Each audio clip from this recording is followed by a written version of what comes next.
644 million transactions every single day. In June 2025, UPI set this record, even more than Visa's global average. In India, 83% of digital payments now happen through UPI. And Visa plus MasterCard together? Just 21%. How did this even happen? How did India's UPI beat the world's biggest payment companies? Let's find out the complete story. Till 2015, the average person in India did only 6 non-cash transactions in a whole year. It was the era of cash. And when people use cards, merchants had to pay heavy fees, something like 1,000 to 2,000 rupees monthly, plus 1 to 2% on every transaction. Tea sellers, vegetable vendors, they were scared to accept cards. Card fees for a 10 rupee chai, that just wasn't fair. But then, in 2016, everything changed.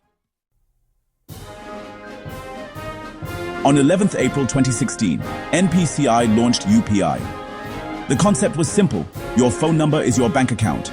No card swiping, no counting cash, no complicated process. And the biggest thing, absolutely free. Then came November 2016, demonetization. Overnight, there was a cash crisis, and UPI got the perfect timing. By 2018, monthly transactions had crossed 3.7 billion. Every sector started using it. Taxi drivers, street vendors, everyone adopted UPI.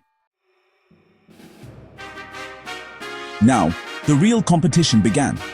Just look at what happened. In 2018, credit cards had 43% market share. By 2024, credit cards were down to just 21%. Even MasterCard's CFO said publicly, UPI economics is incredibly painful. यार, सबसे पहला secret weapon है zero fees. 1 lakh रुपए तक बिल्कुल free transactions मिलते हैं। दूसरा, इंस्टेंट सेटलमेंट। कार्ड्स में 1 से 3 दिन लगते हैं, लेकिन यूपीआई में पैसा तुरंत मिलता है। तीसरा, यूनिवर्सल क्यूआर। हर ऐप का क्यूआर कोड हर जगह काम करता है, कोई टेंशन नहीं। और चौथा, बैंक लेवल सिक्योरिटी। गवर्नमेंट की बैकिंग है तो ट्रस्ट भी फुल है। मुंबई के राज कहता है, कार्ड्स में फीस का टेंशन था, यूपीआई में बिल्कुल फ्री बिजनेस। नंबर्स गेम में यूपीआई ने सबको शॉक कर दिया। सीरियसली, रोजाना 644 मिलियन ट्रांजैक्शंस हो रहे हैं। जून 2025 के नंबर्स हैं ये। और महीने भर में 18.7 बिलियन ट्रांजैक्शंस। यूजर बेस भी 300 मिलियन से ज्यादा एक्टिव यूजर्स का है। ग्रोथ रेट भी 40% ईयर ऑन ईयर है। सोच लो, इंडिया में हर पर्सन एवरेज 13 यूपीआई ट्रांजैक्शंस करता है हर महीने। ये तो ट्रांसफॉर्मेशन है बॉस। सिर्फ 9 साल में कैश डिपेंडेंट इकोनॉमी से डिजिटल लीडर बन गए। ये है असली इंडिया की पावर। यूपीआई की सक्सेस अब ग्लोबल है।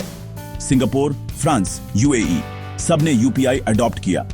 इंटरनेशनल मीडिया हेडलाइंस कह रही हैं, इंडियाज पेमेंट रेवोल्यूशन और how India beat Silicon Valley. Bank for international settlements ने यूपीआई को ब्लूप्रिंट डिक्लेयर किया फ्यूचर पेमेंट्स के लिए। हमने दुनिया को दिखाया, इनोवेशन सिर्फ वेस्टर्न कंट्रीज से नहीं आता, इंडिया भी लीडर बन सकता है। बट सब कुछ परफेक्ट नहीं है। यूपीआई के चैलेंजेस भी हैं। Problem 1, fraud cases increase. Solution, AI based detection system. Problem 2, zero fee sustainability. Solution, premium features planning. Problem 3, server down time. Solution, infrastructure upgrades. Visa और मास्टरकार्ड अब कार्ड्स ऑन यूपीआई स्ट्रेटेजी ला रहे हैं। Competition continue रहेगी। UPI ने prove किया, simple solution सबसे powerful होता है। Lesson, public infrastructure beats private monopoly. Result, 300 million plus Indians financially included. Future, cross border expansion, global leadership. अगले बार यूपीआई यूज करते वक्त याद रखिए, आप हिस्ट्री का हिस्सा हैं। अगर स्टोरी पसंद आई, लाइक कीजिए और फैक्टोमन सब्सक्राइब कीजिए। कमेंट्स में बताइए, आपका फर्स्ट यूपीआई ट्रांजैक्शन कब हुआ था। नेक्स्ट वीडियो में how India space program beat NASA. Stay tuned.